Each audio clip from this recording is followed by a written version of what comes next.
मैं डॉक्टर अमित भटनागर पंतनगर कृषि विश्वविद्यालय में सस्य विज्ञान विभाग में प्राध्यापक के पद पर कार्यरत हूँ और इस चैनल के माध्यम से मेरा प्रयास है किसानों तक सही जानकारी पहुंचे ताकि उसका लाभ खेती में ले सकें। आज जो मैं बात करना चाहता हूँ वो यह है कि हमारे खेत में रोग क्यों लगते हैं, क्या ऐसे कारण हैं, क्या हमसे ऐसी गलतियां होती हैं जिसके कारण इन रोगों का प्रकोप बढ़ जाता है। अगर हम कुछ बातों पर ध्यान रखेंगे और कुछ गलतियां नहीं करेंगे तो ये रोग कम लगेंगे। देखिए, जो रोग कारक होते हैं, चाहे फफूंद है, बैक्टीरिया है, वायरस है, ये प्रकृति में मौजूद हैं। ये रहते हैं मिट्टी में, हवा में, पानी में, ये हर जगह रहते हैं।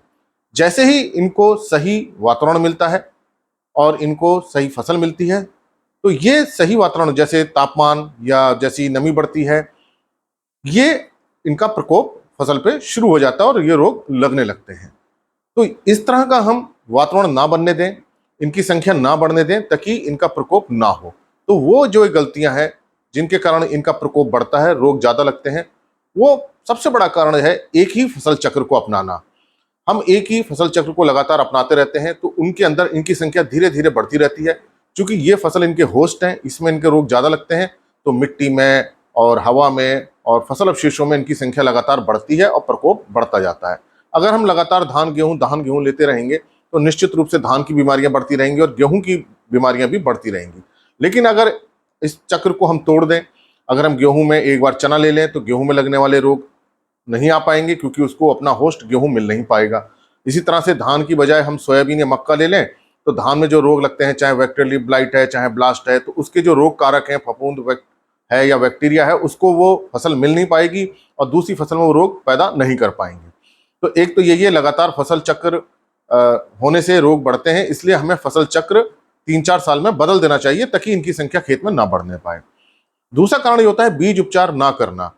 देखिए, क्योंकि मिट्टी के अंदर बहुत सारे सूक्ष्म जीव हैं जो रोग पैदा करते हैं। ये हवा में भी हैं, पानी में भी हैं, मिट्टी में बहुत सारे हैं और बीज के अंदर भी कुछ रोग कारक रहते हैं। तो ये कुछ बीमारियां होती हैं जिसे हम सीड बॉर्न डिसीज या सॉइल बॉर्न डिसीज कहते हैं। इसका अगर हम बीज उपचार नहीं करते हैं किसी अच्छे फफूंदी नाशक से तो ये रोग लगते हैं। इसलिए हमें उपचारित बीज को ही बुआई करनी चाहिए। तो वैसे तो जो अच्छे बीज आते हैं, अच्छी संस्थाओं के बीज आते हैं, वो दवाओं से उपचारित होते हैं, लेकिन अगर ये उपचारित नहीं है तो हमें फफूंदी नाशक दवा से उपचारित करने के बाद ही बोना चाहिए।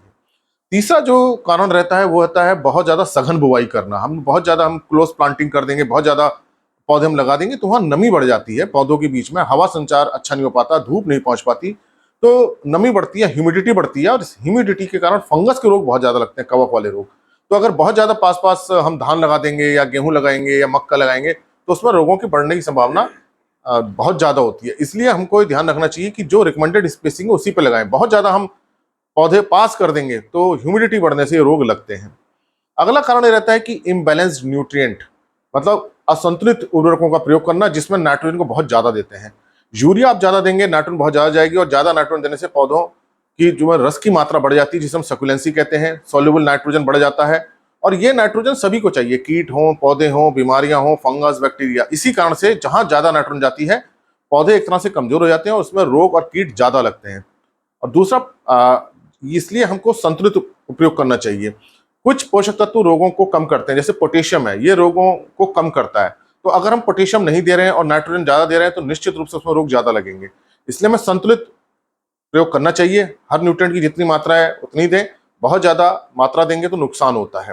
पोटेशियम का खास तौर से प्रयोग जरूर करें। पोटेशियम का एक बहुत महत्वपूर्ण रोल होता है रोगों को और कीटों को कम करने में।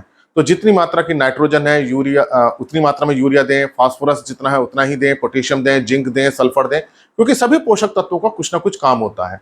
इससे संतुलित उर्वरकों का प्रयोग करें। अगला कारण जो रहता है खेत में रोग लगने का वो है सही ढंग से सिंचाई ना होना।